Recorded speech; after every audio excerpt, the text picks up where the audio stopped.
Bienvenue à cette nouvelle édition de notre programme. Aujourd'hui, nous avons un programme, une émission spéciale, c'est le dialogue avec spécial, où nous allons vous donner la compilation de meilleurs moments que nous avons passés avec quelques invités du dialogue avec, que vous allez découvrir aujourd'hui, comme vous avez vu d'ailleurs dans l'annonce. D'abord, nous saluons tous nos téléspectateurs qui nous suivent partout à travers le monde et n'oubliez pas surtout de vous abonner à notre compte, à notre chaîne YouTube.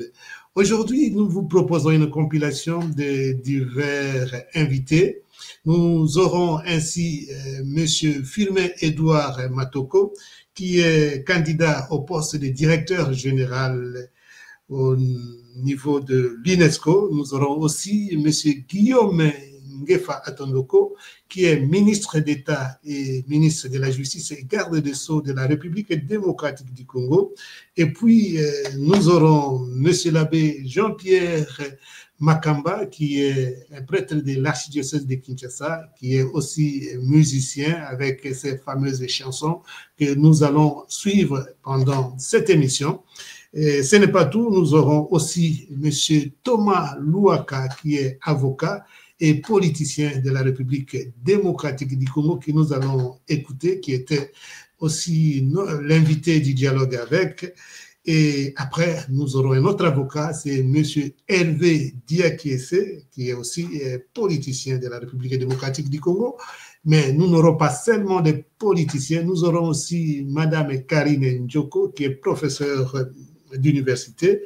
Après, nous aurons un autre politicien que vous connaissez qui a été notre invité, c'est M. Seth Kikouni, que nous allons aussi avoir encore aujourd'hui. Mais ce n'est pas tout. Pour conclure, nous aurons encore deux interventions. Il y aura notre avocat et politicien, M. Moïse Nyarugabo.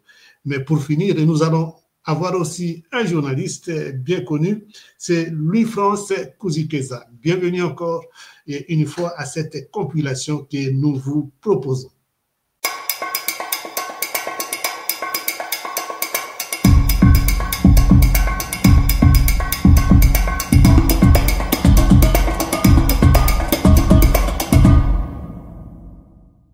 Comme l'a souligné tout à l'heure le père Jean-Pierre, nous suivons votre campagne et j'ai observé que vous avez beaucoup mis en avant l'Afrique lors de votre campagne. Comment comptez-vous équilibrer en fait cette priorité africaine où il y a beaucoup de besoins, d'énormes besoins, et ça c'est un fait, avec la vocation universelle de l'UNESCO?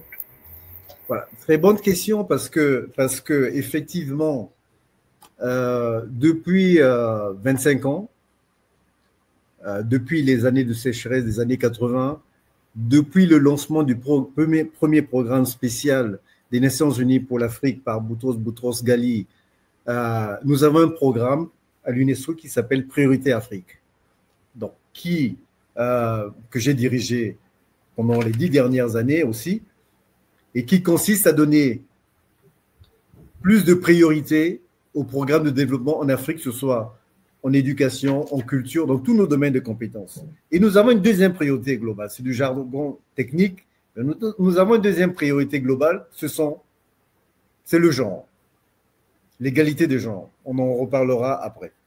Mais s'agissant de l'Afrique,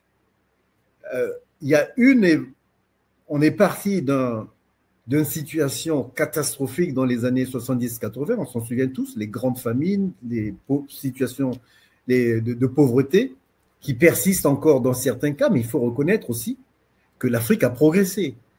L'Afrique, dans les années 2000, a été le continent qui a eu des taux de croissance à 2 chiffres pendant les 2 dernières décennies et qui continue de les avoir. Donc, il faut bâtir sur cette richesse. Il faut bâtir sur les jeunes. Il faut bâtir sur les populations dynamiques d'Afrique. Il faut sortir de l'ornière de l'Afrique qui reçoit et qui ne peut pas donner. Ce n'est pas vrai. Regardez la richesse qui est en Afrique. Je ne parle pas des matières premières, ce sont des lieux-dits. Je parle des pays, des 10 pays qui font partie du Grand Sud, qu'on appelle le Sud global, et des 5 ou 6 pays qui font partie des BRICS, par exemple. C'est des pays porteurs. c'est des pays qui peuvent être pas seulement récipiendaires, mais aussi donateurs au sein de l'Afrique. Donc, quand je parlais de crise financière, et c'est d'abord, je propose dans mon programme un effort de mobilisation des ressources domestiques, de ressources africaines, arrêtant cette dépendance que nous avons en Afrique de dépendre de l'extérieur, et même nos organisations régionales dépendent du financement de l'extérieur. Ce n'est plus admissible. L'UNESCO peut donner les moyens par plus d'éducation, plus de valorisation du patrimoine culturel, plus de reconnaissance du travail des femmes, plus de reconnaissance de la dynamique des jeunes, non pas en termes de dividendes, mais en termes de citoyens porteurs d'un idéal de transformation du continent africain. Et je propose 4 grands chantiers pour l'Afrique.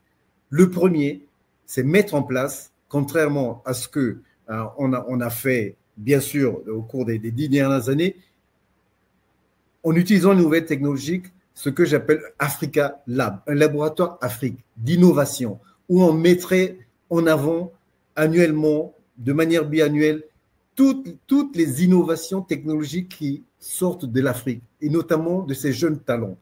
Aujourd'hui, il y a en moyenne, chaque jour, sur tout le continent africain, 1 millier de startups qui naissent. Il y en a peut-être une centaine qui survivent au bout de 3 mois. Par manque de soutien, par manque de formation de ces jeunes qui produisent, qui imaginent. Un deuxième volet, ce sera la jeunesse. Je voudrais mettre en place un programme que j'appelle Génération UNESCO Afrique, mais qui peut être répliqué aussi dans les autres régions. C'est pourquoi votre question était intéressante, parce qu'on ne se focalise pas seulement sur l'Afrique. Il y a d'autres régions aussi qui méritent une attention, les Caraïbes, les petites îles en développement, l'Amérique du Sud, et en lien avec l'Afrique, toutes les questions d'équité, de justice sociale pour les populations afrodescendantes, la diaspora, la 6e région de l'Union africaine, y compris la diaspora qui est en Europe et ailleurs. Je voudrais aussi mettre en place un programme en partenariat avec d'autres organisations des Nations Unies, Femmes pour la paix. J'ai été témoin dans toute ma carrière, témoin oculaire, pas témoin bureaucratique, du génocide au Rwanda, à l'est du Congo. J'ai fait des missions stratégiques au Congo-Brazzaville après les guerres civiles, au Libéria, en Côte d'Ivoire. J'ai vu ce que ça représente, ce que représentaient les femmes dans la construction de la paix. Et c'est pourquoi je voulais mettre en place, avec toutes les organisations et les associations qui, à cette époque-là, étaient beaucoup plus dynamiques aujourd'hui, un programme spécial Femmes africaines pour la paix. Parce que ce soit au niveau communautaire, que ce soit au niveau continental, elles ont le pouvoir et la puissance pour transformer l'Afrique et pour bâtir la paix et pour construire la paix. Voilà. Sans vous couper la parole, peut-être, M. Matoko, comment ces initiatives de Africa Lab, Génération UNESCO ou bien Femmes pour la paix, comment ces initiatives se traduiront sur le terrain? Alors, Africa Lab, comme je disais, c'est une initiative qui se basera sur les innovations technologiques. Bien sûr, on aura besoin de financement. Et moi, on m'a toujours appris à l'UNESCO, et dans beaucoup de cas, ça marche, que si vous avez de bonnes idées, l'argent suit. Voilà. Donc, je pense que c'est profond, hein, ça c'est profond. Je pense que c'est une très bonne idée pour l'Afrique de mettre en valeur les innovations technologiques qui sortent de l'Afrique. Si vous voulez, c'est un peu ce qu'on a connu pour le nouvel ordre de l'information et de la communication. Dans les années 90, tout nous arrivait des grandes agences de presse de l'extérieur. Aujourd'hui, nous avons des agences de presse, grâce à l'UNESCO d'ailleurs, au niveau national, les maisons de la presse, les maisons des journalistes. On a malheureusement, avec moins de succès, la PANA, qui existe encore, mais bon, voilà, pour des questions de financement, ça a été créé par l'UNESCO. C'est justement des agences d'information qui drainent l'information du sud vers le nord, et pas seulement récipiendaires des grandes agences de presse. Donc, ces innovations technologiques aujourd'hui qui existent en Afrique, il faut les visibiliser. Si on ne les montre pas, ils ne peuvent pas avoir de financement au niveau mondial. Donc, c'est un forum annuel où on va montrer sur le continent africain ou ailleurs, un peu comme les forums de la mode, toutes les innovations technologiques qui viennent du continent africain.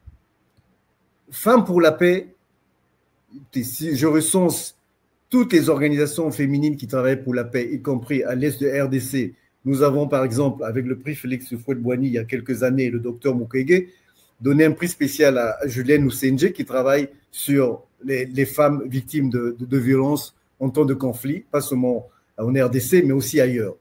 Ce sont ces femmes-là. Nous avons l'organisation de Binta Diop, qui est très connue, qui était une organisation qui travaille sur la paix. Nous avons des grandes figures qu'il faut montrer. Et c'est ça qu'il faut visibiliser. Aujourd'hui, j'ai l'impression, si je vous pose la question à vous, journalistes, dites-moi quelles sont les grandes bâtisseuses, les grandes organisations africaines constituées de femmes qui travaillent pour la paix au Rwanda, en RDC, au Libéria et ailleurs. Il faut les visibiliser. Moi, j'ai eu cette expérience directe dans les années 90 avec les Grassa Machel, avec Shirley Johnson, avec Binta Diop, voilà. Elles existent encore, des jeunes femmes qui travaillent. Quand on va sur le terrain, on le rencontre. Et enfin, cette troisième idée des jeunes, ce n'est pas un discours que j'invente, c'est les jeunes qui le disent même, pas seulement les jeunes d'Afrique, hein, les jeunes du monde entier. Ils sont fatigués des discours, des paroles, des programmes. Il faut de l'action, mais de l'action citoyenne. On a tous été jeunes. Il ne faut pas les faire rêver. Il faut montrer leurs compétences. Et donc, il faut faire des programmes d'éducation à la citoyenneté, à la paix, en direction de ces jeunes, pour qu'une fois devenus leaders, très vite d'ailleurs, ils y arrivent. Hein. On voit des jeunes leaders africains, et pas seulement en Afrique, encore une fois, à qui il faut donner les moyens d'être des responsables politiques, des responsables citoyens. Et ces programmes, nous les avons à l'UNESCO, il faut les généraliser, il faut cibler dans certains pays qui sont plus demandeurs que d'autres. Et je pense que le financement viendra si on a de bonnes idées.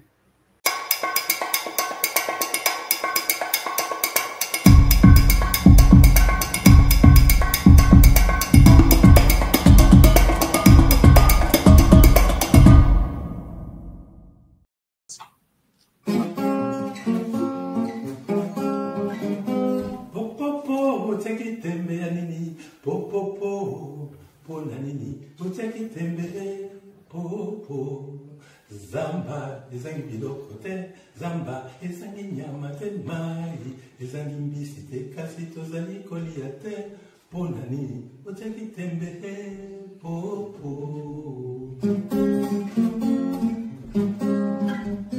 Pai ezali kobota bipai biso, pai ezali kobota bipai biso, ndeke alonaka te kasi eliaka tango iso. Osoni, soni na biso bato, tokolona bipai biso, kasi tozali kolia te, nyonso po totiaki tembe na Nzambe.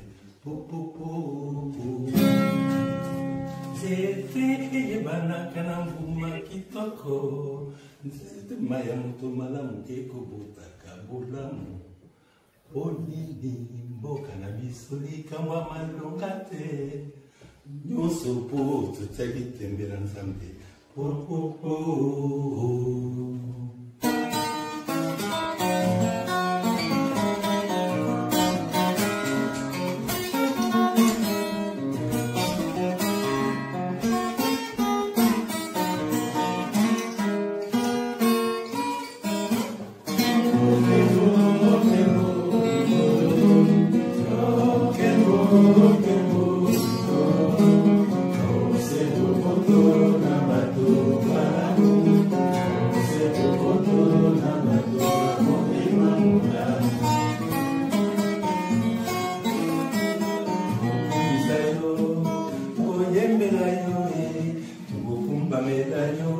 Tobotondo yo Nzambe, Kembo, Kembo, Kembo.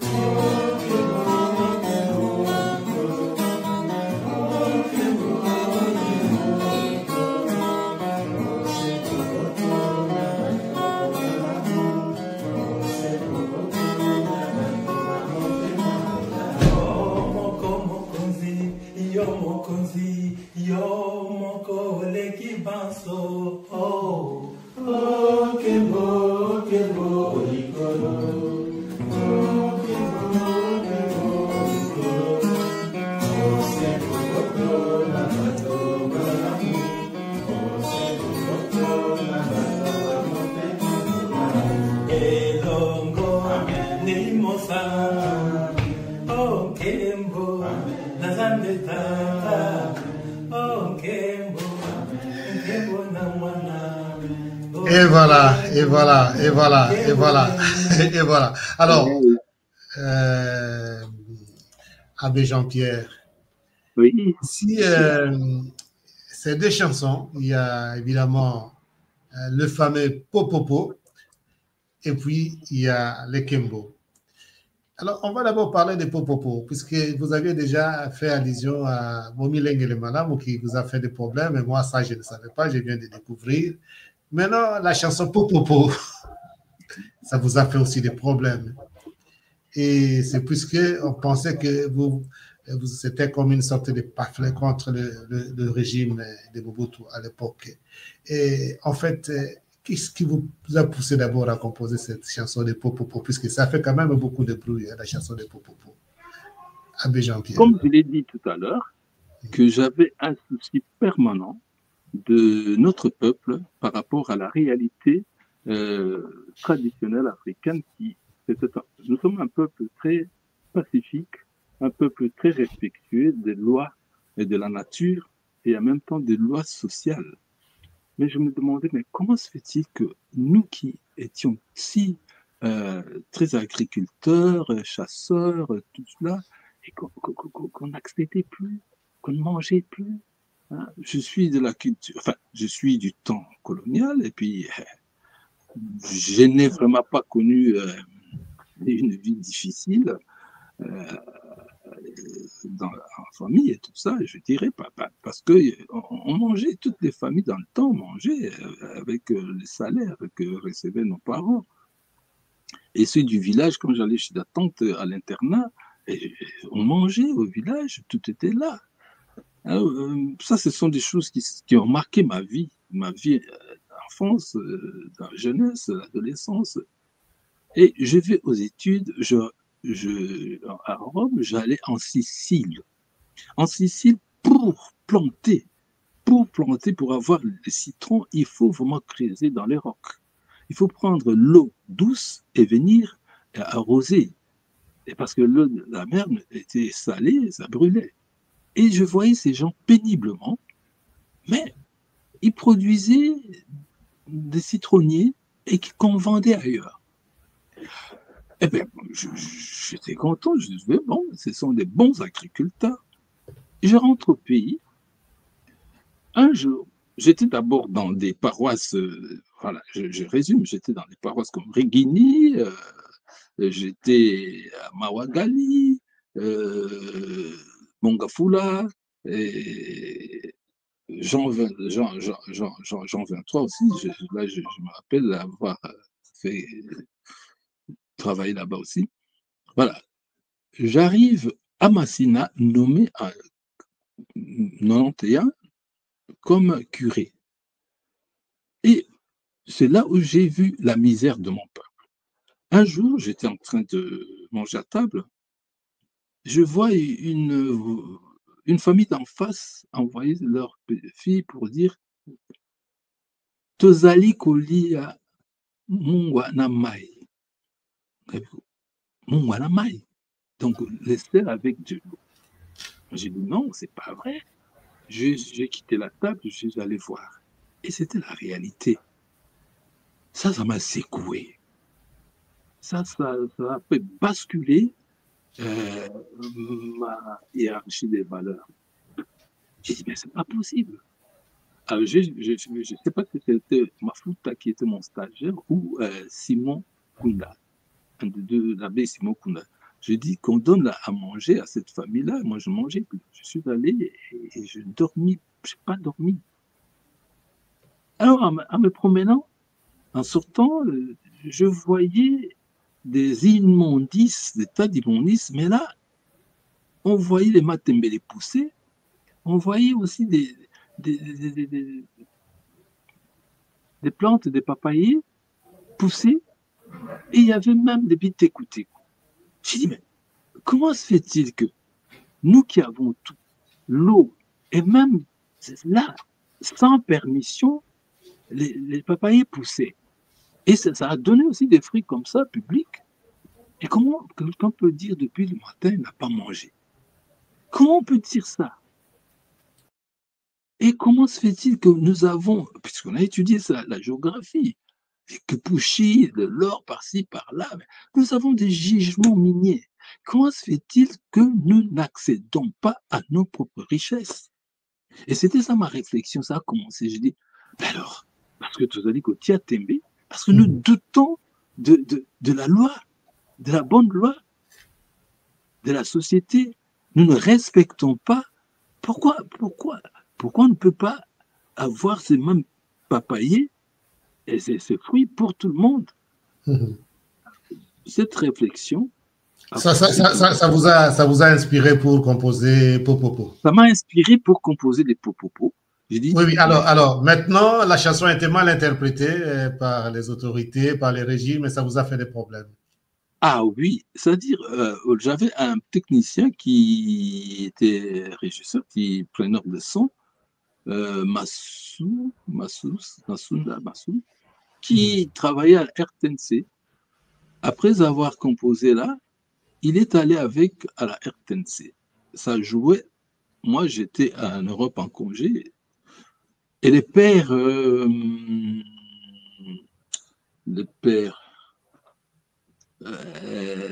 Ngaïme, alors, qui, lui aussi, a pris des images. À mon instant, il a pris le père Alphonse Muller a pris mes musiciens de Banambila et a pris des images sur Popopo. Il a lancé ça à la télé.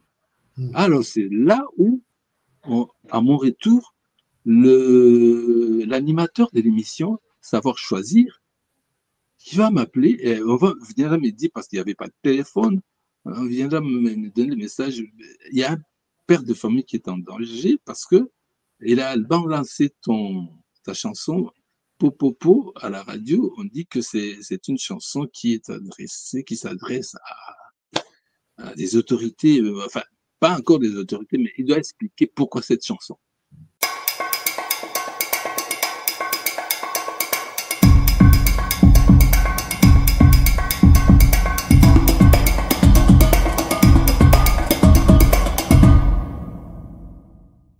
Honorable Thomas Lowaka, vous avez donc occupé plusieurs postes de haute responsabilité, dans la fonction publique.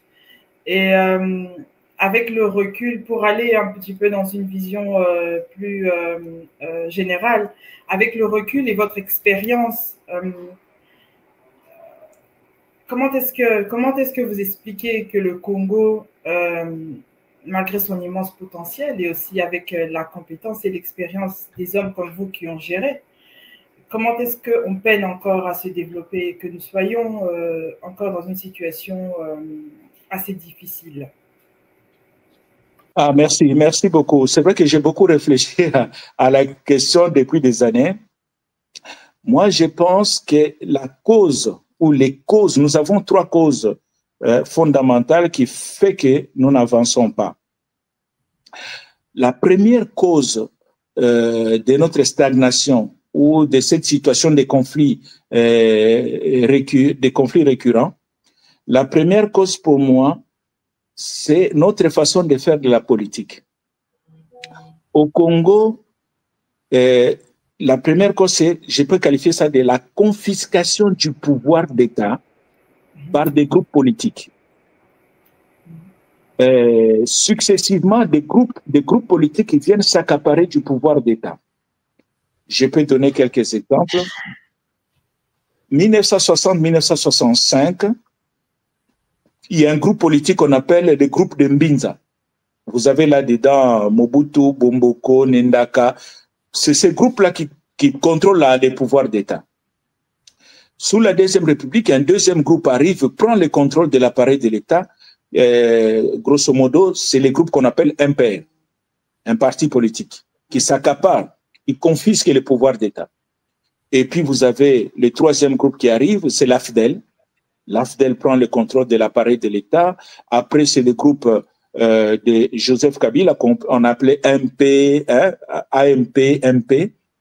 Et puis, aujourd'hui, vous avez un quatrième groupe qui s'est accaparé du pouvoir d'État, c'est l'UDPS et alliés. Mais qu'un groupe politique confisque les pouvoirs d'État n'entraîne pas nécessairement les sous-développements ou les conflits à répétition. Parce que nous avons vu des exemples. En Chine, par exemple, il y a un groupe politique qui a confisqué les pouvoirs de l'État. Le groupe politique s'appelle le Parti communiste chinois. Ça fait des décennies que les partis communistes chinois contrôlent les pouvoirs d'État, mais il n'y a pas de conflit. Et d'ailleurs, la Chine est en train de se développer. C'est la deuxième puissance économique du monde. Bientôt, elle sera la première puissance économique, si pas militaire du monde. Donc, le fait qu'un groupe politique confisque le pouvoir d'État n'est pas nécessairement mauvais. Mais le deuxième élément qui vient compliquer l'équation au Congo, c'est la gestion partisane de ce pouvoir d'État. Les groupes qui s'accaparent du pouvoir ne gèrent pas l'État pour l'intérêt général, mais plutôt pour l'intérêt de ces groupes-là. Et puisque les groupes gèrent pour ses propres intérêts, ça génère des contestations, ça génère des frustrations. Ce qui explique que les mécontents, nous sommes dans un pays très vaste, où je reviendrai là-dessus sur l'armée, et régulièrement, les gens vont prendre les armes. Depuis 65 ans d'indépendance, le Congo a connu plus de 15 guerres. Donc, nous nous battons en moyenne tous les 4 ans. Ça devient un peu nos Jeux olympiques. Donc, ça, c'est la deuxième cause. Troisième cause du désordre qu'il y a dans notre pays. Puisque les groupes politiques s'accaparent du pouvoir d'État, ces groupes politiques gèrent pour leur propre intérêt, donc la gestion partisane, qu'est-ce qui se passe? Ils vont positionner leur cadre dans l'appareil de l'État. Mais leur cadre, ce qu'on leur demande, c'est juste le militantisme pour pouvoir occuper un poste de responsabilité. On n'exige pas la compétence, ni l'éthique. La conséquence, c'est quoi? C'est que ces gens qui n'ont pas la formation qu'il faut, qui n'ont pas la compétence nécessaire, occupent des positions clés dans l'appareil de l'État et vont détruire l'appareil de l'État. Je peux donner un exemple. Le maréchal Mobutu décide à un moment que désormais, il y a fusion entre son parti politique, son groupe politique et l'État. Ça devient la même chose. Concrètement, ça veut dire quoi? L'animateur du coin, les présidents provinciaux du parti, donc les militants, le président provincial du MPR devient de facto le gouverneur de province. Le président territorial du MPR devient administrateur du territoire, alors qu'il n'a aucune connaissance, aucune formation dans la territoriale. Donc voilà comment on a détruit l'appareil de l'État en les faisant occuper des postes clés par des gens qui n'ont pas la formation ni les compétences. Maintenant, puisque l'État est très affaibli, donc la conséquence de cette façon de gérer le pays fait que l'État est très affaibli. Aujourd'hui, je peux vous étonner, vous savez que sur les 145 territoires de notre pays, presque un tiers des territoires du Congo, il n'y a pas de tribunaux. Comment les gens règlent leurs conflits puisqu'il n'y a pas de tribunaux? Vous allez à Djougou, il n'y a pas de tribunal, il n'y a pas un tribunal. Mais les gens qui ont des litiges, vous savez, là où il y a les gens qui sont ensemble, il y a toujours des conflits. Et c'est l'État qui est là, le régulateur de ces conflits. Mais comment on fait maintenant pour résoudre ces cas? Vous savez qu'à l'Est, il y a plus de 100 groupes armés. Le M23 est un exergue, mais le M23, c'est l'un des 100 groupes armés qu'il y a au Congo. Mais comment on règle ces problèmes? Donc voilà, en résumé, madame, pour répondre à votre question, notre façon de faire la politique est viciée, est nocive au développement. Mais Lumumba avait bien compris cela et avait trouvé une recette. Quelle est la caractéristique de ce qu'on appelle la nation congolaise? La nation congolaise a deux caractéristiques, comme beaucoup de pays africains d'ailleurs. La première caractéristique de notre nation, c'est une nation multi-ethnique. C'est un assemblage d'ethnies, de tribus. Ça, c'est la première caractéristique. La deuxième caractéristique de la nation congolaise ou africaine, nous, les Africains, la plupart d'Africains, nous avons une conception de la participation mystique au pouvoir. Ça veut dire quoi? Cette théorie, celui qui m'avait expliqué cette théorie, c'est le président Omar Bongo du Gabon. Je lui pose la question, Excellence, ça veut dire quoi la participation mystique? Il dit, voilà, tu vas comprendre, c'est facile. Lorsque ici, à Libreville, je nomme un ministre, membre d'une tribu, eh bien, un pousse-pousseur de Libreville, qui est de la même tribu que ce ministre, le pousse-pousseur se réjouit. Il fait la fête. Il a l'impression qu'à travers son frère tribal, il participe de manière mystique à l'exercice du pouvoir. Il est content. Alors que cette nomination n'aura aucun impact dans son quotidien. Mais ça, c'est la conception congolaise. Ce qui explique qu'aujourd'hui, il y a certains membres des tribus des autorités qui ne gagnent rien dans l'exercice de leur pouvoir, mais qui sont prêts à se sacrifier pour défendre un frère tribal. Donc, un peu comme tenir compte de la dimension socio-anthropologique, en fait. Exactement. Mais comment on gère une nation multiethnique où les membres ont cette conception de la participation mystique au pouvoir?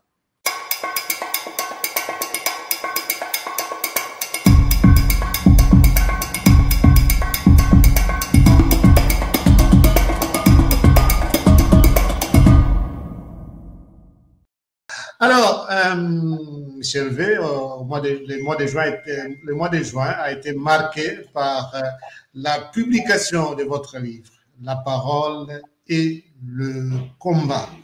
C'est un titre très significatif qui parle déjà en soi-même. Et ma première question, un peu pour parler de ce livre, puisque nous allons essayer de parcourir certains extraits. Pourquoi avoir choisi un tel titre? La parole et le combat. Les deux se marient, sont antagonistes. Pourquoi d'abord ce titre-là? En fait, parce que j'avais d'abord pensé l'appeler porte-parole. Et puis, j'ai vraiment regardé le parcours. C'est plus la parole qui caractérisait l'ensemble des témoignages qui étaient la trame du récit que j'allais publier dans cet ouvrage. Et j'ai aussi constaté que les responsabilités qui m'ont été données dans ce parcours de porte-parole l'ont été chacune dans un contexte de combat. En effet, la première fois où je suis désigné porte-parole officiellement, c'est par Feu Sindika Tokolo. Et c'est dans le contexte du combat qui va être extrêmement violent, du combat pour faire respecter le verrouillage de la Constitution et exiger la tenue des élections. Donc, entre 2017 et fin 2018 jusqu'à début 2019. Par après, je vais à nouveau être désigné porte-parole du CLC, le comité laïque de coordination, dans un contexte de combat post-électoral où nous devons consolider l'état de droit et refuser la résurgence des dérives pour lesquelles quand même le prix du sang a été payé par nos martyrs qui n'avaient pas pour aspiration être ministre, PDG, président ou député. Et voilà que la dernière désignation de porte-parole m'est donnée pour succéder à mon prédécesseur qui a été assassiné et pour porter la parole d'un politique qui lui-même fait l'objet de la vindicte du régime et qui aspire à conquérir la présidence de la République. Donc j'ai considéré que j'étais vraiment nommé sur un champ de bataille. Donc voilà pourquoi en fait j'ai dit oui, ce livre c'est vraiment la parole et le combat. Ça n'a été qu'une parole dans le combat. Alors on va essayer un peu de parcourir votre livre. Je n'ai pas eu le temps de lire entièrement, mais des extraits oui. Et vous parlez de beaucoup de choses et nous allons essayer de prendre comme ça 3 ou 4 points et que vous essayez un peu d'expliquer à ceux qui nous suivent. Avant que je n'oublie peut-être, vous pouvez dire, M. Hervé Diaké, si ce n'est pas la publicité, même si c'en est une, où est-ce qu'on peut acquérir d'abord votre livre? Alors, pour le moment, c'est un livre publié à compte d'auteur, donc il est accessible sur Amazon, hein, c'est 15 € ou 16 $. Et sa version électronique, pour ceux qui ont Kindle, c'est, je crois, 10 $ ou 10 € sur Amazon. Je me bats encore pour voir comment le faire parvenir à Kinshasa d'ici la rentrée.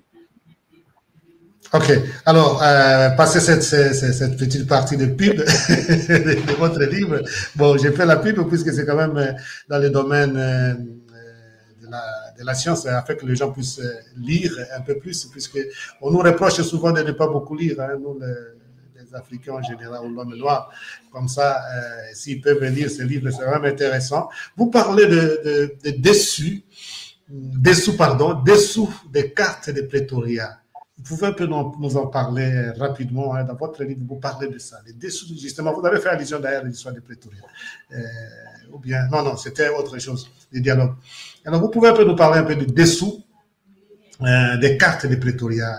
Oui, en fait, lorsque nous rejoignons Pretoria, comme vous le savez, c'est pour trouver une candidature unique de l'opposition pour que nous puissions faire contrepoids au candidat président et président-candidat Félix Tshisekedi. Et donc, jusqu'ici, le monde retient 2 informations fracassantes. La première de Martin Fayulu, qui, sans rire, dit à l'opinion que la délégation de Moïse Katumbi est venue corrompre Devos Kitoko avec 500 000 $ pour qu'il puisse rejoindre les camps de Katumbi. Voilà. Et une autre, celle de, je crois, du camp du docteur Mukwege, qui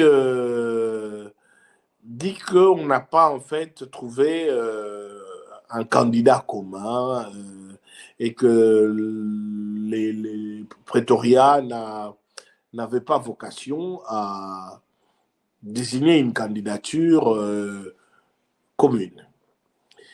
Alors, effectivement, nous sommes restés silencieux, sauf que effectivement, j'avais été amené à Top Congo à expliquer un peu 2 ou 3 choses sur Pretoria. J'estimais qu'il était de mon devoir quand même de rappeler 2 ou 3 choses. Tout d'abord pour la première déclaration fracassante. Elle était tellement ahurissante que je ne comprenais même pas comment et les médias et certaines personnes quand même qui voulaient faire preuve de recul se permettaient même de nous poser cette question. Comment nous pouvions nous promener avec 500 000 $ pour, soi-disant, corrompre Devos Kitoko qui n'était candidat à rien. N'oubliez quand même pas que SID n'avait pas de candidat puisque Martin Fayulu leur avait tous interdit d'être candidats députés nationaux, provinciaux, en ce moment-là, pour les scrutins qui devraient se passer en une journée, pour les scrutins du premier degré. Seul lui était candidat président de la République. Alors, donc, déjà l'énormité, mais je me suis dit en matière de propagande, plus c'est gros, plus c'est énorme, et plus les gens y croient. Comme si nous avions du temps à dépenser et de l'argent aussi, des sommes aussi importantes. Et donc, j'en ai profité aussi pour expliquer quelles étaient les propositions que nous avions faites. Comment nous avions dit aux gens de la délégation de Martin Fayoulou que nous pouvions, à un moment donné, lui reconnaître constitutionnellement ou sur le plan des textes à venir les statuts d'un président élu, parce qu'effectivement, il avait été spolié de ses voix. Mais les voix de Fayoulou n'étaient pas sa propriété privée, c'était les nôtres qui l'avions soutenu et que nous pouvions, au cours d'un compromis autour de notre candidat Moïse Katumbi, leur permettre même de faire une alliance pour les élections de second degré où ils pouvaient maintenant postuler, mais comme ils n'avaient plus les députés provinciaux, ils auraient pu avoir notre soutien. De la même manière que nous avions fait des propositions au camp du docteur Mukwege. Notamment parce que moi, et je persiste à le croire, j'estimais que le docteur Mukwege avait un prestige et une aura internationale qu'il perdait en entrant dans l'arène politique. Parce qu'il devenait partisan, alors même que son statut et sa stature des prix Nobel de la paix lui donnaient déjà les rangs d'un chef d'État, avec même une crédibilité qui dépassait les rangs des chefs d'État.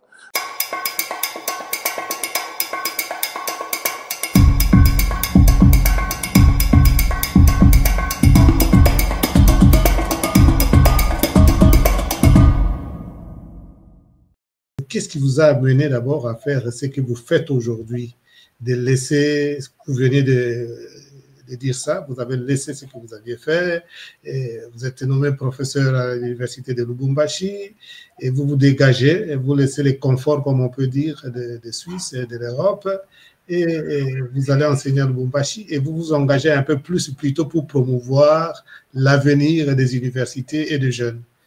Voilà. Qu'est-ce qui vous a amené à faire ça? Oui, effectivement, hein, je veux dire, comme j'ai expliqué, donc depuis ma deuxième année de thèse, je gagnais de l'argent. Hein. J'ai gagné de l'argent. De l'argent avec un poste à l'État, donc l'université, l'État, Suisse, bon salaire. Hein, oui, ce n'est pas des francs. Hein. Ce ne sont pas des francs. Très bon salaire. Après, quand j'ai eu ma thèse, ben voilà, donc là, j'étais vraiment engagée à plein temps. Donc, j'avais un très bon salaire, etc., etc. À un moment donné, je pense que c'est il y a des moments de vie où il faut prendre certaines décisions. À l'université de Genève, il y avait mon chef qui est parti à la retraite. Donc, c'était quelqu'un avec qui je m'entendais très, très bien, qui avait une grande connexion aussi avec les universités africaines. Donc, moi, ça me parlait. On avait beaucoup d'Africains qui venaient pour soit des thèses de doctorat, des stages, etc. Donc, c'est des gens que j'ai pu aussi accompagner. C'est des gens avec qui j'ai gardé des contacts jusqu'à présent. Je vois leur parcours, des Camerounais, des Ivoiriens, des Égyptiens, des Marocains. Donc, c'était vraiment très passionnant. Et quand lui est parti, il y a une autre personne qui est venue à la tête du laboratoire. Et puis, c'était une personne qui n'était pas du tout connectée avec l'Afrique. Donc là, ça me parlait un peu moins. C'est-à-dire que je n'étais plus dans mon environnement où voilà, j'étais en connexion avec mon continent. Et puis l'université de Genève, voilà, ici, il y a une grande chance. C'est-à-dire que la Suisse investit beaucoup pour la recherche. C'est un pays où il n'y a pas de minerais, il n'y a pas de ressources naturelles, à part l'eau, parce qu'il y a des glaciers, etc. Voilà. Et des banques aussi. Il y a les banques. Mais les banques, ce n'est pas ça vraiment qui fait tourner la Suisse. Hein. C'est vraiment l'histoire qu'on voit à l'extérieur, mais c'est pas ça qui fait tourner vraiment la Suisse. C'est très peu d'emplois, les banques. Mais voilà, 75% de montagnes, donc pas de ressources naturelles, de l'eau. Donc, ils ont beaucoup investi dans la recherche, dans l'éducation. Donc, en même temps, les universités sont riches. Et dans mon labo, c'est un laboratoire qui était riche. Il y avait beaucoup d'argent, on générait beaucoup d'argent parce que justement, moi aussi, je générais de l'argent parce que comme j'étais en contact avec les industries qui demandaient des services, etc., ils payaient, donc on avait de l'argent. Donc en même temps, les étudiants sont un peu gâtés, c'est-à-dire que il y en a, on ne savait pas pourquoi ils faisaient des analyses, on ne savait pas pourquoi ils faisaient une thèse de doctorat. C'était comme si c'était une continuité. Et voilà, donc, mais avec les Congolais, je voyais cette rage de vouloir avancer, de vouloir réussir. Ils prenaient les opportunités et c'était ça, on s'accroche à ça et on avance et on se donne à fond. Très motivant pour quelqu'un qui donne aussi comme moi, vous voyez. Donc, ça me parlait plus. Je dis, mais en fait, je suis plus en connexion avec les étudiants au Congo que les étudiants ici. Donc, ça me parle plus. À un moment donné, il faut faire un choix. Comme je pouvais, oui, voilà, mes absences aussi au laboratoire à Genève, ben voilà, il fallait composer avec. Donc, je fais ce choix qui n'était pas facile, mais c'était aussi un choix familial avec mon mari, avec tout le monde. Ma mère a beaucoup crié, tout le monde a crié, t'es folle, t'es totalement folle, c'est pas sur le Congo. Etc. Mais j'ai fait un choix et je ne le regrette absolument pas. Voilà. Alors je vois que Yves, je crois qu'il a une question avant de vous donner la parole. Yves. Oui, Madame Karine. Oui. Moi, j'ai fait mes études en Espagne et je voulais savoir un peu, avec votre histoire en Suisse, est-ce que disons, moi j'ai ressenti ça parce que j'étais le seul noir dans ma promotion et nous n'étions que deux noirs à l'université, à l'école des mines. Et je voulais savoir un peu si vous aviez senti être comme un peu cette île dans un océan. Vous êtes les seuls, vous êtes la seule, ou bien vous êtes l'unique. Et c'était une espèce de motivation. Et la deuxième, disons, la question que je voulais poser, c'était est-ce que quand vous avez cessé d'être avec votre premier encadreur, quand vous avez dit qu'il y a eu une espèce de breaking point, est-ce que le fait que vous soyez aussi en contact avec l'Afrique vous a beaucoup plus incité, vous basant sur votre expérience en Suisse, à aller travailler au Congo? Oui, ok, merci. Ah oui, mais moi j'ai toujours été seule. Hein. J'étais la noire qu'on voyait dans l'auditoire. 45 heures de cours chaque semaine avec les TP, nanana. Des fois, je me disais, mais j'ai envie de dormir, j'ai pas envie d'aller forcément au cours, mais si j'allais pas au cours, on allait le voir tout de suite parce que j'étais la seule noire. Oui, j'ai toujours été seule, seule noire, je vous comprends parfaitement. Et puis même seule congolaise, je dirais. Parce qu'après, j'ai trouvé, j'avais d'autres amis qui étaient en mathématiques, des Sénégalais, des Togolais, etc. Mais seule congolaise. Et puis quand j'allais en congrès, on me demandait, vous venez d'où? Je dis, enfin, je disais toujours deviner, mais jamais on disait que j'étais congolaise. Jamais. Parce que c'est dans l'imaginaire des gens. On ne peut pas imaginer une Congolaise scientifique. C'est ça. Et c'était assez choquant. Donc, c'est ça aussi qui m'a motivée d'un autre côté à me dire, ben voilà, mais il faut qu'on soit plus que ça.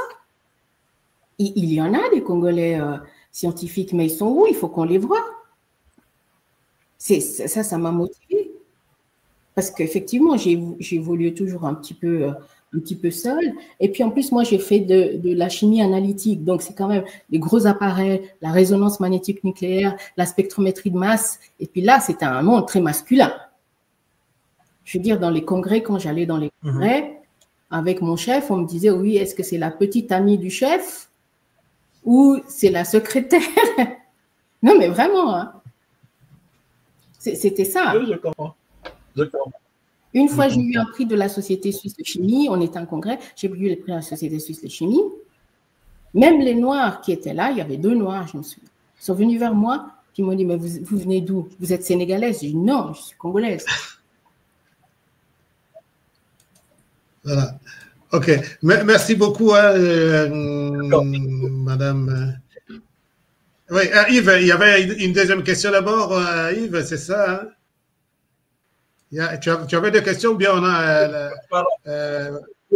J'avais une deuxième question, mais bon, parlons de la bourse. Vous avez dit que ça a pris un certain temps avant que vous n'arriviez au million et aux 200 boursiers que vous avez. C'est ça, non? Je voulais savoir combien de temps ça a pris. Combien de temps ça a pris pour que vous quittiez l'état embryonnaire à l'état actuel?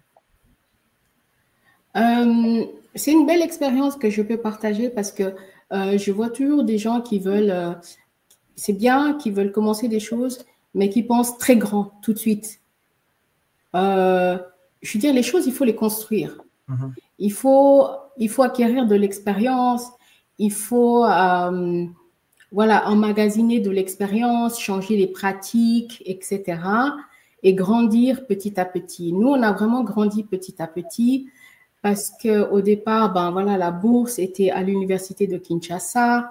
Après, en 2000, ça c'était 2010, qu'on avait les 300 000 euros. Après, on a eu pour 3 ans le fonds, ça veut dire 2013. 2013, on a ouvert à l'université catholique du Graben, donc on est allé à l'Est. Après, ça c'est 2013.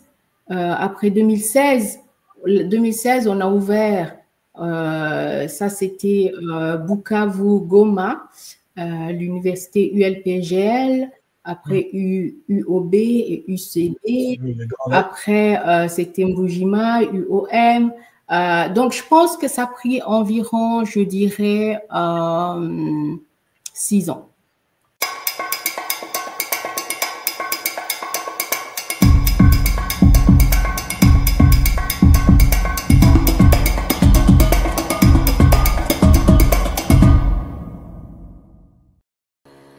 Merci, Père Jean-Pierre, mais tu m'excuseras, mais j'aimerais vraiment que le président Seth Kouni nous parle un petit peu plus de l'homme congolais.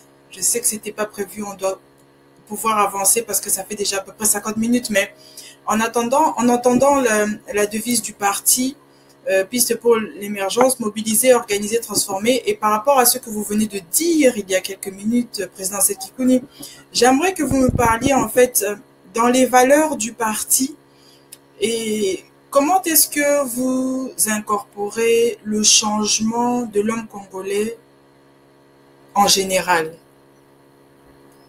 Bon, déjà, contrairement à ce que pensent tous les politiciens congolais et tous les partis politiques, nous ne sommes pas d'avis qu'il y a un problème de mentalité en République démocratique du Congo comprémise. Nous sommes convaincus que le problème est d'abord celui des conditions de vie matérielles. Si vous changez les conditions de vie matérielles d'un individu, vous allez aussi changer d'une certaine manière sa mentalité, sa façon de penser. Je peux avancer plusieurs exemples observés ici en République démocratique du Congo. Il y a eu une époque ici où les gens, pour monter dans les transports en commun, se disputaient, se battaient au point où on voyait même nos mamans se faire déshabiller pendant le processus. Le jour où Joseph Kabila a décidé d'acheter des bus Transco, qu'est-ce qui s'est passé? Quand les gens ont compris que chaque 30 minutes, il y aura un bus qui va venir, on n'avait pas besoin de chicottes pour changer la mentalité de ces gens-là. Les gens ont commencé à faire la queue parce qu'il était assuré qu'un bus viendra après 30 minutes. La mentalité a changé automatiquement parce qu'on a amélioré une partie des conditions de vie matérielle. Voilà un peu notre philosophie. Donc, nous voulons d'abord que l'État se concentre sur l'amélioration des conditions de vie matérielle et ensuite, nous allons travailler sur la mentalité des gens. Lorsque vous allez dans des communes périphériques comme, je ne sais pas moi, Bumbu, Selemba, vous allez constater que sur 100 jeunes, 90 sont Kuluna. Lorsque vous venez dans des communes un peu plus développées comme Gombe, vous allez voir que sur 100 jeunes, 5 sont Kuluna et 95 sont des jeunes quand même assez normales. C'est simplement dû. Donc, si on commence par là, en voulant des changements de mentalité, mais on n'arrivera pas longtemps qu'on n'améliore pas les conditions de vie matérielle. C'est cette philosophie, c'est ce que nous prêchons dans notre parti. Là, nous aimerons vraiment améliorer d'abord les conditions de vie matérielle et attaquer le problème de mentalité après.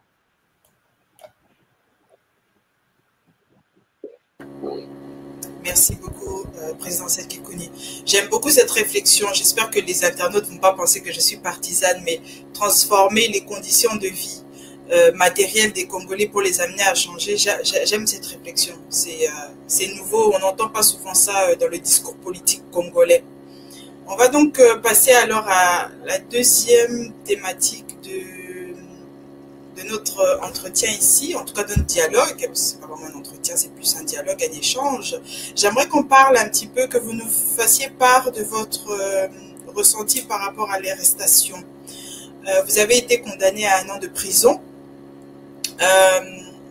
Est-ce que vous pouvez nous dire un petit peu d'abord la raison de votre arrestation et puis les circonstances? Bon, j'ai été accusé de plusieurs choses, hein. D'abord, je rappelle le contexte.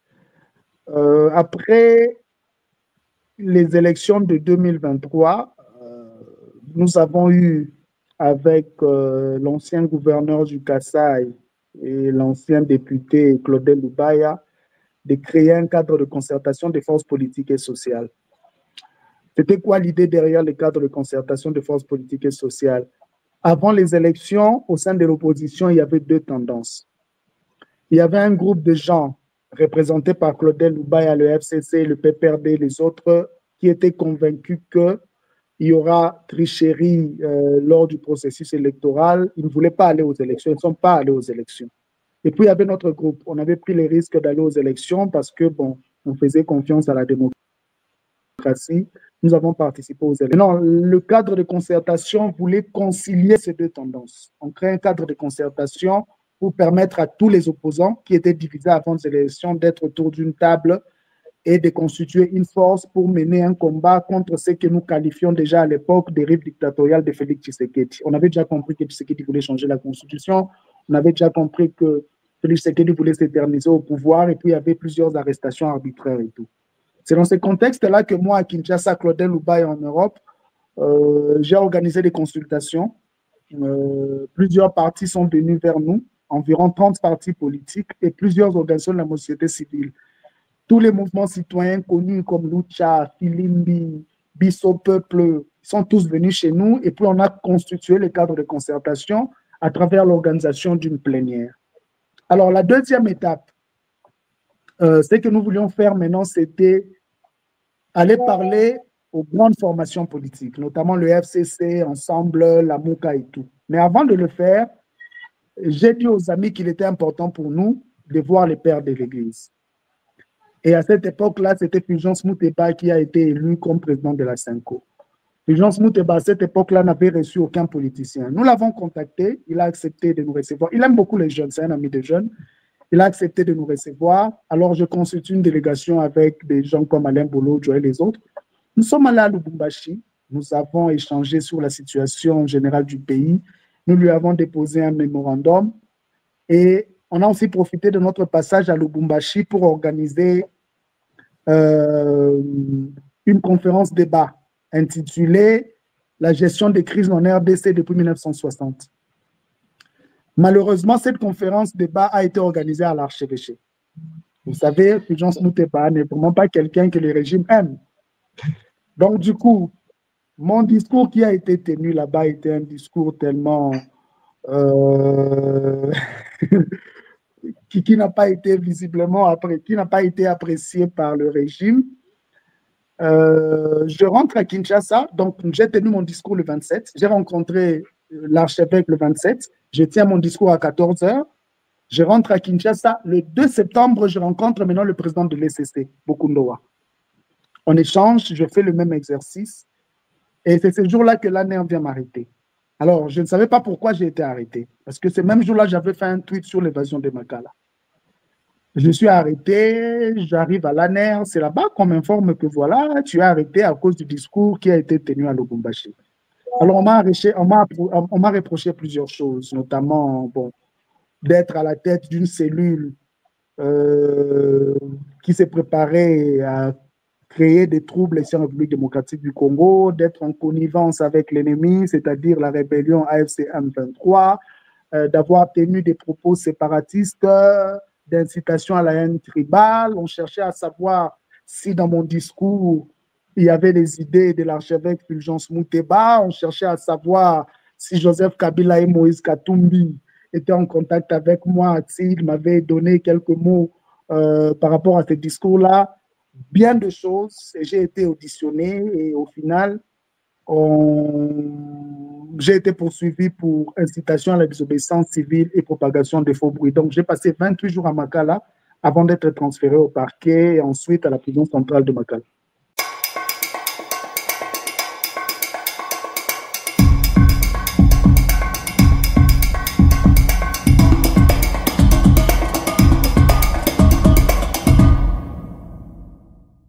Alors, Maître Moïse Nyarugabou, vous avez occupé des fonctions, vous avez dit, et même si la connexion nous a fait un peu de faux au départ, vous avez occupé plusieurs fonctions en République démocratique du Congo jusqu'à devenir ministre. Vous avez été député national, vous avez été sénateur, vous avez été ministre, ainsi de suite. Mais certains, Maître Moïse Nyarugabou, vous ont reproché, alors que vous étiez, par exemple, député national, de défendre seulement la cause, puisque dernièrement, vous avez dit que vous avez été député d'Ouvira. À Ouvira, il n'y a pas seulement des Banyamulenge. Alors, il y a certains qui trouvaient que vous défendiez seulement la cause des Banyamulenge. Que répondez-vous à ces critiques, Maître Moïse Nyarugabou? D'abord, je veux commencer par dire que c'est faux. Et c'est complètement faux. C'est vérifiable. Monsieur Jean-Pierre, j'ai été sénateur. Les images existent. Les vidéos circulent.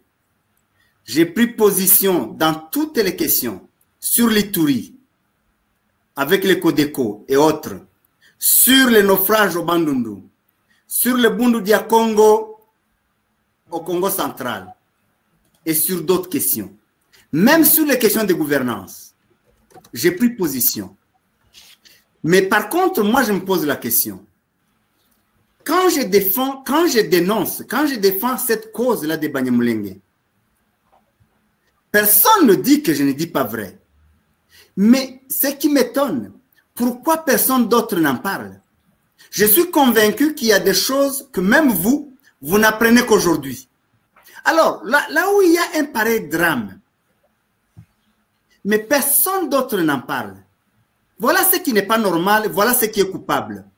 Tous les autres députés du Sud Kivu, du territoire de Fizi, dans lequel se trouve Minembwe, du territoire d'Uvira, dans lequel se trouve Bijombo et d'autres villages, et Rurambo, du territoire de Mwenga, là où se trouve Kipupu, Mibunda et autres, personne ne lève sa voix pour dénoncer, pour dire quelque chose. Tous les ministres de ma province, silence. Tous les notables du Sud Kivu, silence. Est-ce que vous trouvez ça normal? Alors, ça aurait été bon que je me taise aussi, en fait, pour dire silence on tue, silence on extermine. Non, pour Sion, je ne me tairai pas. Je parlerai. Mais je parle pour d'autres choses aussi. Je suis intervenu plusieurs fois pour le Nord Kivu. Je suis intervenu pour l'Ituri. Donc, ce que je dis, vous pouvez le vérifier parce que les annales existent et du Sénat et de l'Assemblée nationale. Merci beaucoup, pour votre réaction ou votre réponse à ceux qui vous critiquent d'être seulement comme défenseur ou porte-parole de la communauté de Banyamulenge. Patricia, je ne sais pas si... oui, je vais faire un petit commentaire juste avant de donner la parole à Yves. Oui, juste une minute, Yves. En réalité, ce que Maître Nyarugabo note ici, c'est que dans un État, peu importe votre ethnie, peu importe votre provenance, l'État est responsable de la sécurité des individus. Peu importe à quoi vous ressemblez, même si vous venez d'un autre pays, l'État est responsable de la sécurité de chacun d'entre nous. C'est un droit. Alors maintenant, il arrive que parfois, dans certaines régions, l'État est moins présent et que les notables de cette région-là doivent passer devant pour parler de certaines choses. Donc, dans ce sens-là, moi, je comprends un petit peu pourquoi il doit avoir une voix plus lancée pour dire que dans ce coin de ce pays ici, vous ne venez pas ici, il n'y a personne ici, mais voilà ce qu'il se passe. De la même façon que s'il y a un notable du Congo central qui note qu'il y a des violences, des menaces et des choses qui se passent dans ce coin-là, il doit prendre la parole et l'amener à Kinshasa, à la capitale, au gouvernement, au Parlement, au Sénat, et dire ce qui se passe. Donc, c'est dans ce sens-là que je dis ça. Yves ne nous entend pas? Il est bloqué. OK. Lui aussi, il a un problème de connexion. Maître, vous m'entendez? Moi, je vous entends très bien. Père Jean-Pierre, vous m'entendez? Vous m'entendez? Moi, je t'entends. Je crois que... OK, je pense que c'est Yves. Disons, même en Espagne, ils ont aussi certains problèmes de connexion. OK. Bon, bah, écoute, on va revenir. Je crois que ça va continuer comme ça jusqu'au bout. Et on va revenir vers lui après, alors. On revient vers lui. Il va revenir après. On peut avancer en attendant qu'il revienne. Oui, on va avancer pendant que Maître Nyarugabo a une bonne connexion, parce que sinon, ça va nous... Bon, honorable Nyarugabo, les guerres de l'AFDL, du RCD, du CNDP et aujourd'hui du M23, selon plusieurs chercheurs, quand on lit ici et là les bouquins, les articles scientifiques, pensent qu'elles portent la même idéologie. Idéologie ou narrative que vous venez en fait de quelque part d'énoncer en début de cette émission, qui est celui d'une ambition territoriale du Rwanda. Les chercheurs disent ça, que c'est une ambition territoriale du Rwanda parce que les Tutsis seraient venus du Rwanda sur la RDC. En fait, étant un acteur politique de la région et cadre du RCD, ancien cadre du RCD, et puis vous étiez aussi cadre de la FDL, que pensez-vous de ces crises à répétition? Quand est-ce qu'on peut sortir de cette situation, en fait, qui va se répéter comme ça? Je pense que cette analyse n'est pas correcte. Toutes ces guerres n'ont pas le même narratif, ni la même idéologie. Mais la seule base, c'est la mauvaise gouvernance. C'est parce que le pays n'est pas bien gouverné. C'est parce qu'il y a des revendications légitimes qui ne sont pas prises en compte. Ça, c'est le point commun. Mais, madame, l'AFDEL a eu pour président le responsable de l'AFDEL, le numéro 1, c'est Mzee Laurent Désiré Kabila. Il n'était pas Tutsi. Il n'était pas Munyamulenge. Il n'était ni du Nord Kivu ni du Sud Kivu. Il était du Katanga. Avec beaucoup d'autres responsables. Parlons du RCD. Je l'ai toujours dit. Le premier président du RCD, ce fut quelqu'un du Bas-Congo. Wamba Diawamba. Après lui, c'était docteur Ilunga Kalambo. Il est du Katanga. Après lui, c'est docteur Onusumba. Il y a d'autres responsables comme Lunda Bolulu du Katanga, le professeur, Ndundo Bononge de l'Équateur, Jean-Pierre Ondekane, le chef militaire de l'Équateur, Mende Omalanga du Sankuru, Kinke Mulumba du Bandundu. Tibasima de l'Ituri, John, Mboussa du Grand Nord de Beni, Dr Ola Kisanga de la province orientale et Théo Barouti. Donc, c'est une autre forme de discrimination. Lorsqu'on prend le RCD, on le colle au seul Tutsi qui n'était même pas responsable. Ceux qui étaient au RCD, ceux qui étaient responsables, c'était moi-même, Maître Azara Sourberois, Dr Bizima Kara et quelques autres, Emmanuel Kamanzi et quelques autres. Mais ce n'était même pas le 1/10 de tous les responsables venant de toutes les autres provinces. Et vous avez vu, de mémoire, je ne savais pas que vous alliez poser cette question, mais de mémoire, je vous ai cité Tambo Mwamba du Maniema, Thomas Louaka de choses, de Sankourou, et je vais dire quoi, Sesanga du Kasaï, Banzamoukalai du Katanga. Alors, pourquoi on réduit tout ça au Tutsi et pour donner la connotation du Rwanda? Je voulais déjà dire ici, madame, que quand je suis tous les débats sur le Rwanda, moi, ça me gêne. Défendre la nation est un devoir sacré. Mais ça ne fait pas sérieux, du tout sérieux, que le Rwanda soit le bouc émissaire de toutes nos déconvenues.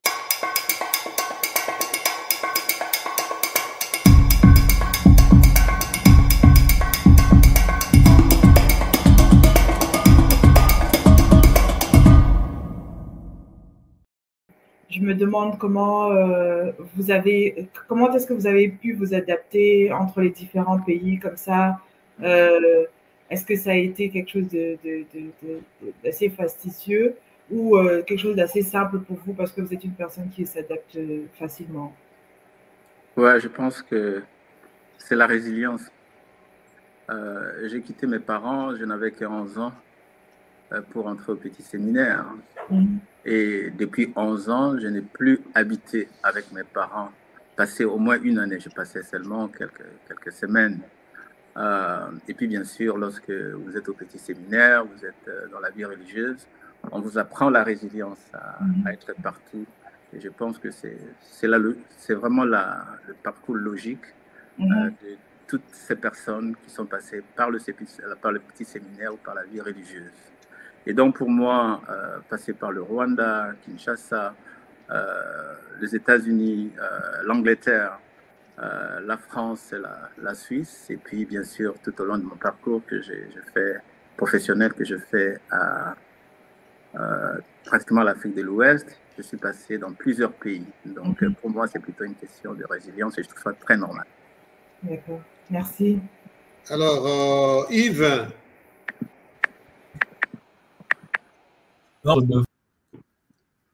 Un ancien des Jésuites, et les Jésuites, c'est la culture de l'excellence.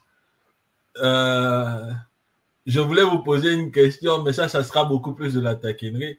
Entre AMDG et Fidèle Séveille, qu'est-ce que vous préférez? J'ai pas de préférence.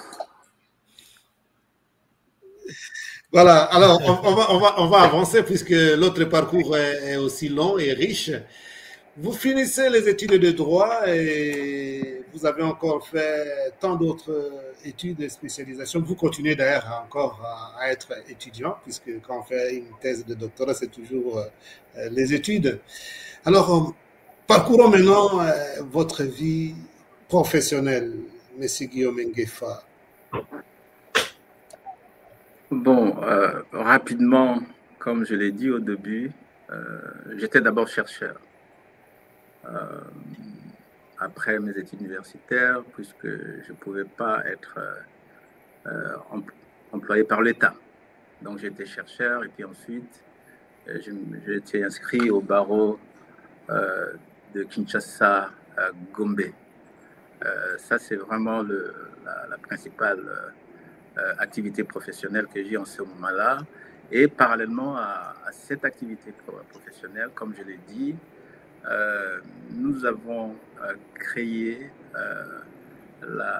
l'une des principales organisations de défense des droits de l'homme, Association zaïroise de défense des droits de l'homme, qui était à notre époque et qui l'est toujours aujourd'hui, une association des juristes en majorité, et aussi des personnalités, des individus ayant d'autres formations journalistiques, philosophes. Il y avait des philosophes, il y avait des historiens, de médecins.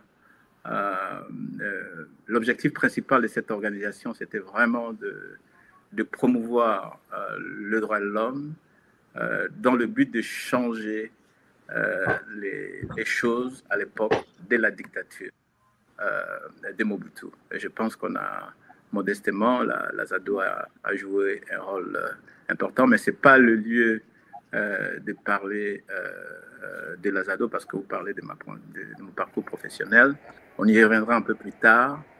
Et puis, de là, quand l'AFDEL venait, mais avant cela, avant l'AFDEL, je suis allé travailler une année à Interrights à Londres, dans le programme Afrique des avocats pour aider dans la mise en place d'un programme des juristes africains.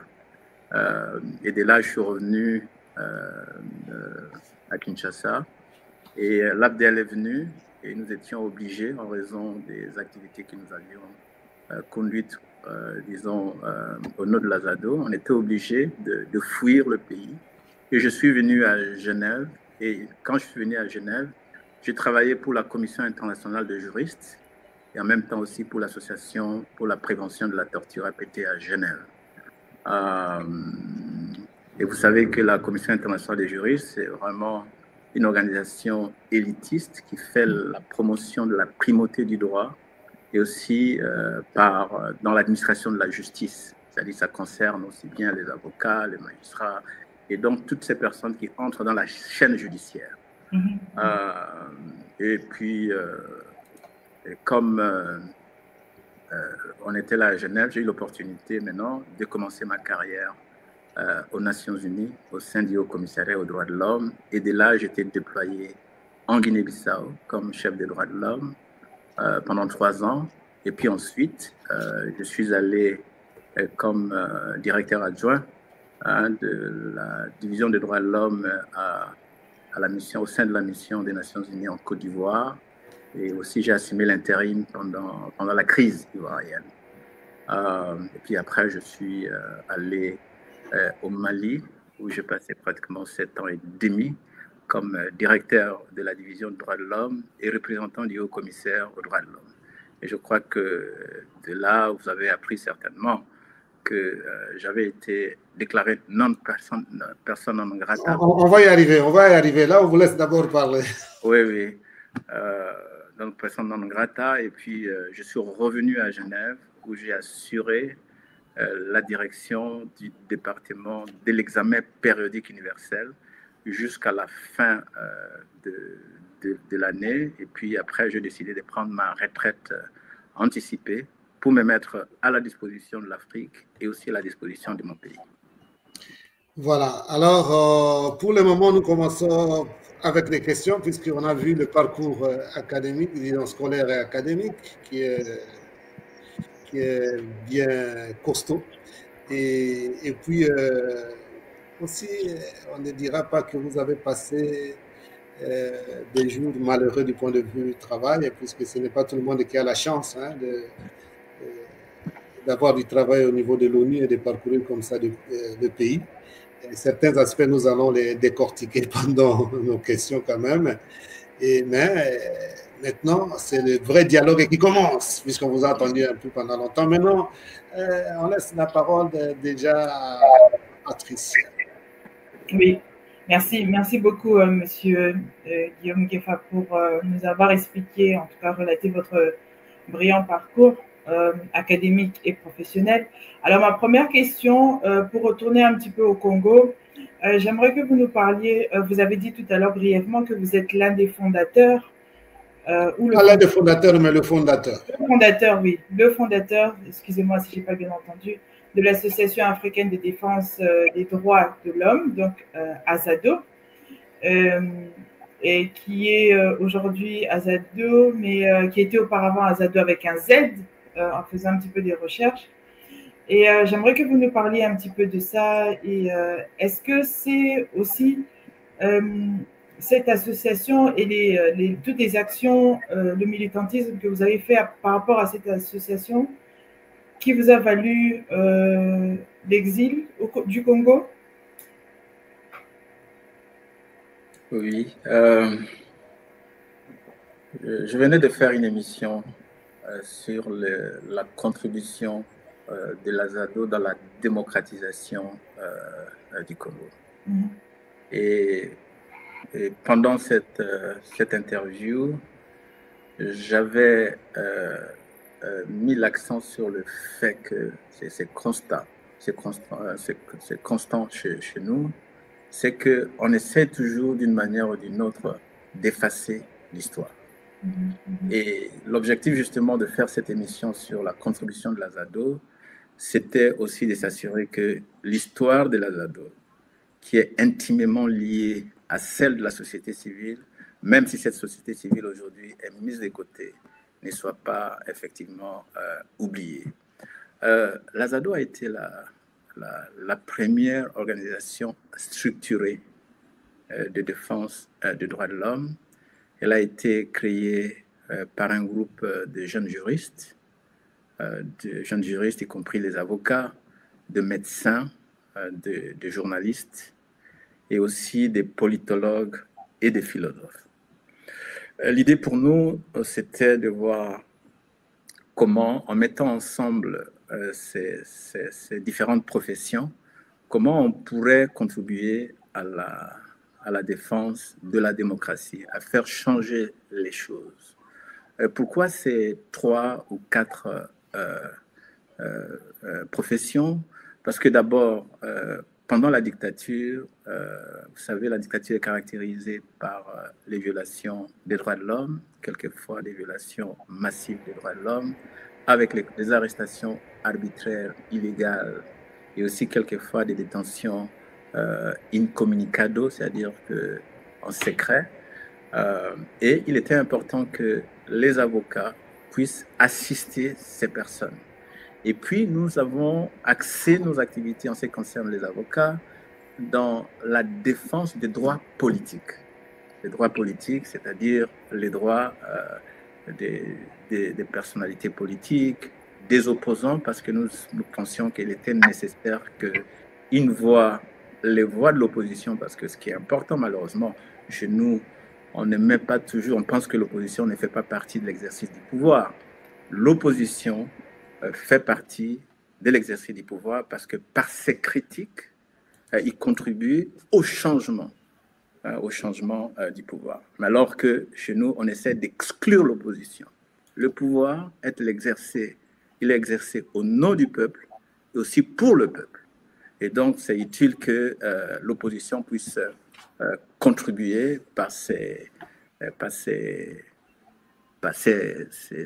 contributions, bien sûr, sur cela.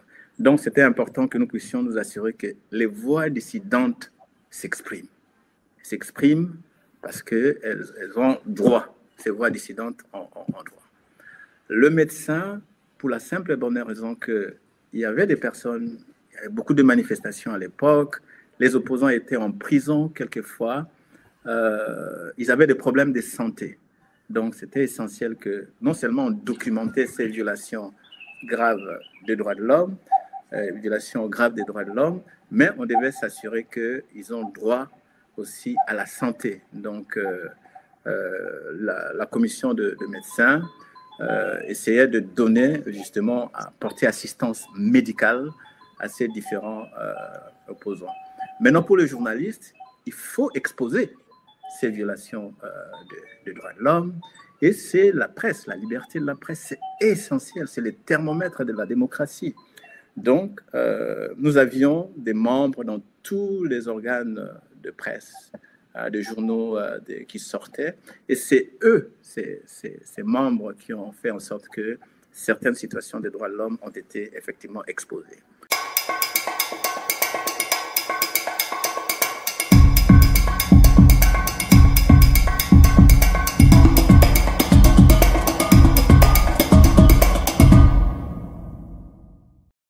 Le pays, la République démocratique du Congo, traverse quand même des moments difficiles, hein, des défis, des conflits, ainsi de suite. Quand on est journaliste, est-ce qu'il y a moyen de trouver un équilibre pour être objectif, pour maintenir son travail de journaliste avec un certain équilibre, avec une certaine objectivité, puisque quand je parle de ça, c'est puisque je connais un peu le monde des médias de la République démocratique du Congo, comment on peut définir un journaliste. Bon, vous pouvez, je poserai une autre question à ce sujet. C'est facile d'identifier les journalistes avec les politiques, par exemple, au Congo. Mais il y a aussi des... Oui, effectivement. Oui. Effectivement. Un journaliste dans notre pays, le métier est très ouvert.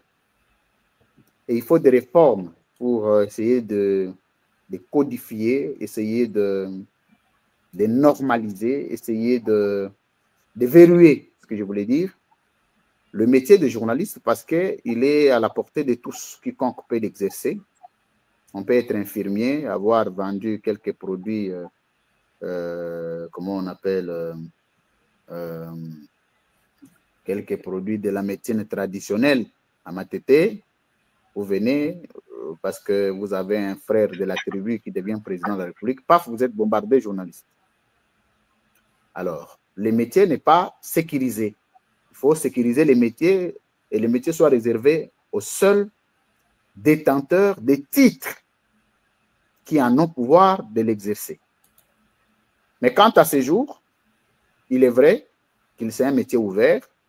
Il est défini dans le code d'éthique et déontologie journalistique que un journaliste, c'est celui qui traite, qui récolte, qui traite et qui diffuse l'information en la donnant une forme journalistique, et c'est lui qui vit de ces métiers-là. Point. Je pense que c'est une définition terre à terre et que la République que nous voudrons demain, c'est essayer de réglementer un peu ce secteur et que le métier de journaliste soit réservé aux détenteurs de diplômes de sciences journalistiques ou de sciences de l'information. Ça permettra à ce que ces métiers-là ne soient pas à la merci de tous les arrivistes. Mais dès lors qu'il n'y a plus ces réformes-là, vous voulez parler des moutons noirs, c'est ça? Oui, bon, moutons noirs, oui, il n'y a pas que des moutons noirs. Les moutons noirs sont ceux qui s'autoproclament. Mais au-delà de ceux qui s'autoproclament, il y a ceux qui l'exercent en violation, sans qualité. Autrement dit, dans la bergerie. Quelqu'un a été reconnu infirmier. Comment un infirmier peut devenir journaliste? Un infirmier ne deviendra jamais avocat. Un infirmier ne deviendra jamais architecte. Mais pourquoi il doit devenir journaliste? Je pense que c'est injuste. C'est injuste. Mais sauf que nous n'avons pas encore la capacité et le pouvoir d'influencer les réformes nécessaires pour l'avenir de notre pays. Et le temps viendra et nous le ferons avec responsabilité. Alors, monsieur Louis-France Kouzikessa, je ne voulais pas ajouter face à la caméra, mais c'est une question sérieuse qui nécessite une réponse. La première dame de la République démocratique du Congo convoque les journalistes et les communicateurs, comme on aime bien le dire au pays là-bas. Et monsieur Louis-France Kouzikessa décline l'invitation au dîner. Ah, ça. Ah oui. Bon, je ne m'y attendais pas à la question. Ah, je suis quand même l'actualité de mon pays. Hein. Ah, c'est vrai, ça c'est vrai. Mais bon, monsieur Jean-Pierre, lorsque dans la vie humaine, ça c'est mon père qui me le disait, vous perdez deux choses. Donc, vous n'existez plus, vous pouvez être assimilé aux animaux. Et votre place est dans les eaux. Ces valeurs s'appellent honneur et dignité. Il ne faut jamais les perdre. Vous pouvez, parce que moi j'ai eu des parents pauvres, moi mes parents n'avaient pas d'argent, vous pouvez avoir tout perdu dans la vie. Mais si vous perdez l'honneur et la dignité, c'est fini. Et les gens qui aiment l'honneur et la dignité ne perdent jamais la logique et la cohérence. Donc, deux caractéristiques des hommes de dignité et d'honneur, c'est la logique et la cohérence. Donc, vous ne pouvez pas dire A hier, B aujourd'hui, C demain. Non. Quand c'est A hier, c'est A aujourd'hui, c'est A demain. On peut amener 1000 millions, on peut amener 1 milliard, on peut amener 5 milliards. C'est A, c'est A. C'est B, c'est B. Point. Ça peut monter, ça peut balloter, ça peut descendre, c'est B. Comment vous pouvez trouver normal que je dise que le pays est mal géré et que le peuple congolais est en train de souffrir, n'a pas ni mangé ni boire? Mais les discours à des destinataires, notamment le président de la République, qui a pouvoir d'offrir au peuple congolais une vie digne, comme dans le monde. Mais que ce même argent-là que je conteste me serve à manger. Comment vous trouvez cohérent? Et qu'en sortant de cette rencontre-là, est-ce que j'aurai le courage de réaffirmer que le bilan est positif ou négatif? Ça peut influencer sur mes positions. Et je ne serai plus logique, je ne serai plus cohérent. Qui ne peut pas aimer aujourd'hui être en bonne relation avec une première dame? Qui? Même les gens qui racontent leur vie sur les réseaux sociaux, là, qui est-ce qui ne peut pas? Et là, vous parlez de la première dame, je la salue en passant, notre distinguée Maman Denise Nyakeru, avec qui je n'ai pas de problème personnel, et puis avec qui je n'ai pas de relation, ni en bien, ni en mal. C'est une compatriote, je la vois à distance, comme elle me voit aussi. Mais il faut que M. Jean-Pierre, à un certain moment, que le Congolais apprenne à dire non. C'est une culture que nous n'avons pas. La culture de démission et la culture de dire non. On n'a pas cette culture. Moi, je vois des gens, quelqu'un mal servi, mais qui en tient parce qu'il dit le coin à ban. Oh non, ma dé soit ban. Cette culture a abruti notre peuple, a désacralisé le prestige d'homme d'État. Alors, monsieur Kousikessa, vous ne pourriez pas, par exemple, refuter l'invitation et ne pas publier cela sur les réseaux sociaux? Mais pourquoi aussi ceux qui sont partis là-bas, on les a publiés, on a mis sur les réseaux sociaux? Pourquoi? Si c'était privé, on devait garder privé ceux qui sont allés. mais ils n'avaient pas publié leur oui. Vous avez publié votre nom.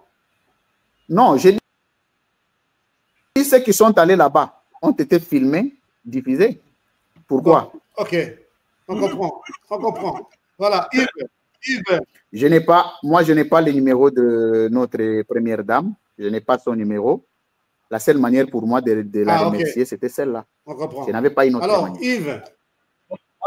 Je n'ai pas son numéro. Je ne pouvais que la remercier. Oui, j'ai deux questions. La première. En vous entendant parler, on vous sent nationaliste virant au lumumbisme. Maintenant, je voulais savoir, vous êtes de l'ancienne province du Bandundu. Est-ce que le Palois a eu une influence sur votre vision politique, ou bien sur votre vision de la chose publique? Non, le Palou n'a jamais été. Je n'ai jamais eu de modèle dans le Palou, surtout pas. Surtout pas. Gizenga nous a versé dans des rêveries, paix à son âme. Et c'est le seul type qui avait la capacité de redresser les types d'hommes d'État du Bandundu. Malheureusement, lui-même, c'était un faucon. Excusez-moi. Je n'ai aucune estime. Aucun. Pour lui. Pas du tout, excusez-moi. Moi, j'ai une liberté d'expression. Je ne suis jamais aliéné de qui que ce soit.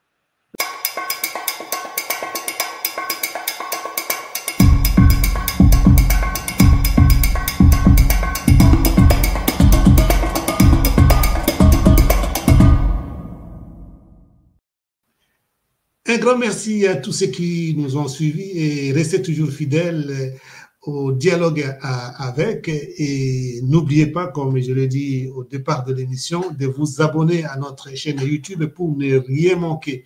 Nous allons nous retrouver prochainement dans une autre édition, j'espère très bientôt.